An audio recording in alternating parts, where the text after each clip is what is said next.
Hi everyone, I am Nissan Miranga, a business intelligence lead, and my expertise lies on Microsoft BI stack. If you find this for the first time, be sure to hit on subscriber button and the bell icon in order to get updates on my latest videos.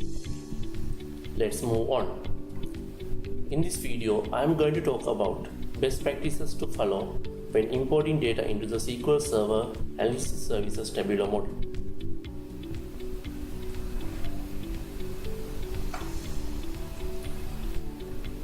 These are the 4 practices we are going to discuss. Import only necessary columns and rows. Avoid importing large text and binary columns. Avoid importing columns which can be derived.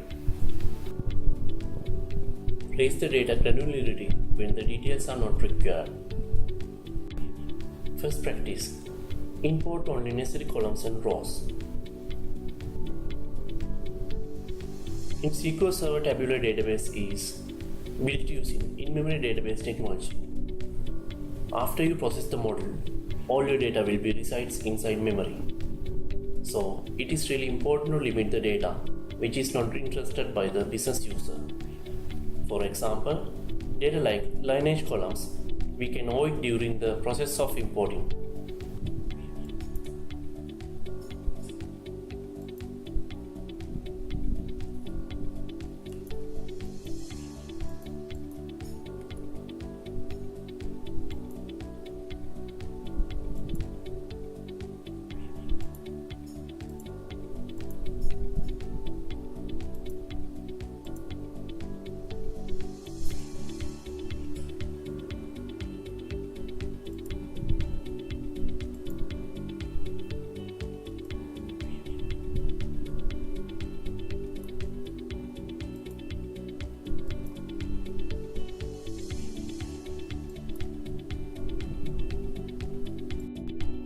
Best practice.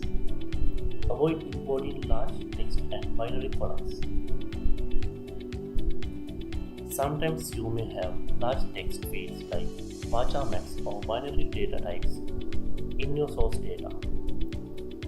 Importing these type of columns into the tabular model is not a good practice. Especially you should not only consider about the current data volume. How about in another 2 to 5 years? So think about that as well. If the requirement is still to view large text data in your BI reports, consider about SSAS multidimensional database as an option. Third best practice. Avoid importing columns which can be derived. In your source database, there could be fields which can be derived from another field. For example, age, which can be derived from birth date and today. Another example is full name, which also can be derived from first name and last name. So better to avoid importing these kind of columns into the model and allow calculate engine to handle it. Final best practice. Raise the data granularity when the details are not required. If you are familiar with the data warehousing concepts, you probably know the term granularity. Granularity means the level of depth represented by the data in factor dimension table in the data warehouse.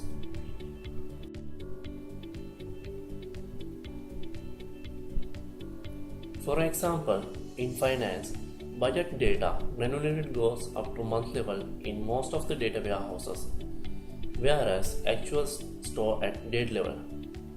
But some cases there are multiple transactions in same account for a single day.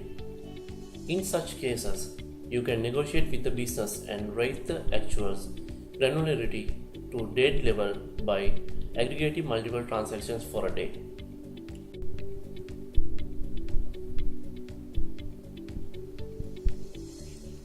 Take a look at my example.